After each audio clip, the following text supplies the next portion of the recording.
Memprogres ikan cana merujuk pada proses menghidupi dan mengembangkan ikan ini agar tumbuh sehat dan mencapai perkembangan dan penampilan yang optimal. Memprogres cana maru entah varian red maru ataupun yellow maru, baik treatment bunga maupun treatment warna, setidaknya melibatkan 4 aspek utama, di mana keempat aspek ini memiliki keterkaitan yang tidak bisa diabaikan satu dengan yang lainnya. Keempat aspek ini tentunya juga berlaku ketika Anda memprogres jenis ikan cana lainnya mulai dari cana limbata, cana asiatica, auranti, stewarti, dan lain-lain. Apa saja keempat aspek ini? Dan apa saja 2 pakan wajib untuk memprogres bunga dan warna, khususnya untuk red maru secara berbarengan? Mari kita simak video kebacotan ini hingga selesai. Aspek yang pertama adalah treatment lingkungan. Cana maru ataupun jenis ikan cana lainnya membutuhkan lingkungan yang spesifik dan sesuai untuk tumbuh dengan baik. Penting untuk menyediakan kolam ataupun akuarium yang besar untuk memberikan ruang berenang yang cukup.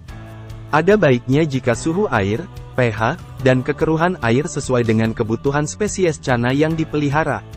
Meski kita memahami jika ikan cana adalah ikan yang cukup pandai beradaptasi, namun tentu saja dalam jangka panjang, lingkungan yang mendukung akan memberikan efek lebih baik kepada cana yang kita pelihara, apalagi seperti cana maru yang konon bisa mencapai usia hidup di atas 20 tahun. Treatment lingkungan hingga mendekati habitat aslinya tentu saja menjadi hal yang mustahil untuk dilakukan. Namun sebenarnya banyak pendekatan dasar yang bisa kita lakukan semisal memperhatikan jenis air, suhu, pH, dasaran, hingga struktur dan vegetasi yang ada. Setelah treatment lingkungan, aspek kedua yang cukup vital adalah treatment nutrisi. Cana maru ataupun ikan cana lainnya adalah hewan predator dan makanan utama di habitatnya adalah ikan kecil, serangga dan udang. Memberikan makanan hidup seperti ikan kecil, udang, larva hingga serangga hidup dapat memenuhi kebutuhan nutrisi ikan-ikan ini. Namun, jika makanan hidup tidak tersedia, makanan beku ataupun pelet yang kaya protein tentunya juga dapat diberikan. Pastikan memberikan makanan yang bervariasi dan seimbang agar maru Anda mendapatkan semua nutrisi yang diperlukan. Jangan berfokus pada satu jenis pakan saja. Banyak veterinarian yang menyarankan agar ikan jenis predator setidaknya mengkonsumsi minimal 3 jenis variasi pakan dalam 1 minggu. Nutrisi yang tercukupi dalam konteks memprogres ikan cana merujuk pada pemberian makanan yang memenuhi kebutuhan nutrisi mereka untuk tumbuh dan berkembang dengan baik. Ini termasuk asupan zat-zat yang dibutuhkan oleh tubuh ikan cana untuk menjaga kesehatan, pertumbuhan, fungsi normal, hingga penampilannya. Mulai dari protein sebagai nutrisi paling penting bagi ikan cana yang berperan dalam pertumbuhan, perbaikan jaringan, dan produksi enzim serta hormon, lemak yang penting untuk penyediaan energi, pengaturan suhu tubuh, dan penyerapan vitamin larut dalam lemak, dan sejumlah vitamin ataupun mineral sebagai nutrisi yang dibutuhkan, yang meski dalam jumlah kecil, namun sangat penting untuk menjaga kesehatan ikan cana. Pastikan makanan yang diberikan mengandung berbagai vitamin dan mineral yang diperlukan, seperti vitamin A, D, E, vitamin B kompleks, kalsium dan fosfor. Bagaimana kita bisa tahu kandungan nutrisi dalam pakan yang diberikan? Simak pada video-video sebelumnya. Nice. Dari aspek ikan ini sebagai hewan predator di mana penampilan warna dan bunganya juga menjadi hal yang dipertimbangkan, ada 2 pakan wajib yang sebenarnya cukup dianjurkan untuk cana maru. Yang pertama adalah cacing tanah. Cacing tanah memiliki beberapa kelebihan sebagai pakan dalam memprogres ikan cana. Cacing tanah mengandung nutrisi yang kaya, termasuk protein, lemak sehat, serat, dan berbagai mineral seperti kalsium dan fosfor. Protein merupakan nutrisi penting bagi pertumbuhan dan perkembangan ikan cana, dan cacing tanah merupakan sumber protein yang sangat baik. Banyak kiper yang bereksperimen dan meyakini jika cacing menjadi sumber pakan yang cukup baik untuk mendukung pertumbuhan cabung dan bunga. Cacing juga berperan sebagai stimulan pakan alami.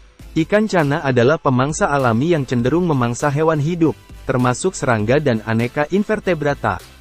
Memberikan cacing tanah sebagai pakan dapat merangsang naluri makan alami ikan cana dan membantu menjaga keseimbangan pakannya, ketika Anda juga menggunakan pelet sebagai pakan harian.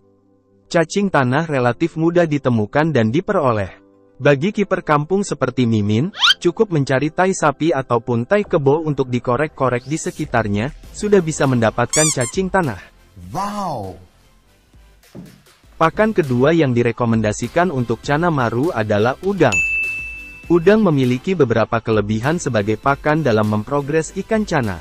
Sama seperti cacing, udang juga menjadi sumber protein yang sangat baik. Udang mengandung berbagai nutrisi penting lainnya seperti vitamin, mineral, dan antioksidan.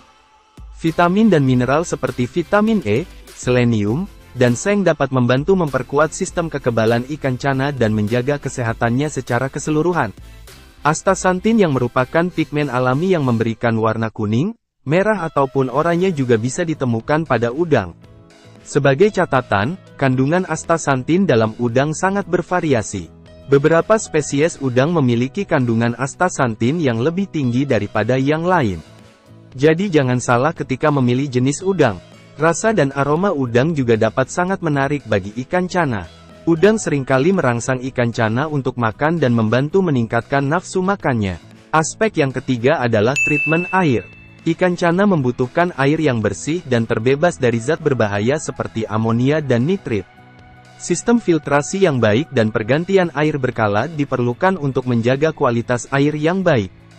Penting juga untuk memantau parameter air seperti suhu, pH, dan kekeruhan secara teratur bila memungkinkan. Perhatikan kelebihan dan kekurangan setiap jenis air yang Anda gunakan. Kita juga telah mengupas tentang aneka jenis air ini di video sebelumnya. Aspek keempat adalah konsistensi dalam treatment. Secara umum dapat diartikan agar Anda menerapkan pola treatment secara konsisten. Jangan terlalu cepat mengubah pola treatment Anda secara drastis, karena ikan Channa membutuhkan waktu untuk beradaptasi dengan pola treatment yang Anda terapkan. Salah satu contoh sederhana adalah jangan terlalu sering mengganti tank, terkecuali dengan tujuan tertentu semisal untuk melatih adaptasi ikan agar terbiasa mengikuti kontes. Meskipun cara ini juga masih menjadi perdebatan tentang efek manfaat dan keefektifannya dalam melatih adaptasi ikan. Memberikan treatment yang konsisten dan memantau kondisi ikan secara teratur sangat penting. Perhatikan tanda-tanda penyakit seperti perubahan warna, luka, cabung yang menghilang, ataupun perubahan perilaku. Jika ada masalah, segera ambil tindakan untuk mengatasinya. Progres Channa Marru ataupun jenis Channa lainnya memerlukan komitmen yang berkelanjutan dan jangka panjang. Channa adalah ikan yang membutuhkan perhatian dan perawatan yang konsisten untuk tumbuh dan berkembang dengan baik. Komitmen jangka panjang dalam memprogres ikan Channa berarti Anda harus siap untuk memberikan waktu, upaya, dan sumber daya yang diperlukan untuk merawat ikan ini sepanjang hidupnya. Tingkatkan pengetahuan Anda tentang spesies ikan Channa yang Anda pelihara. Pelajari tentang preferensi lingkungan, kebutuhan makanan, perilaku, dan penyakit yang mungkin terjadi.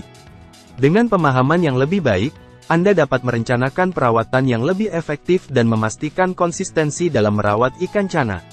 Dengan memperhatikan 4 aspek treatment ini, Anda dapat membantu memprogres ikan Channa secara optimal. Video kebacotan ini kami kutip dari berbagai sumber. Bukan untuk mengedukasi, namun hanya sebatas teori bahan diskusi.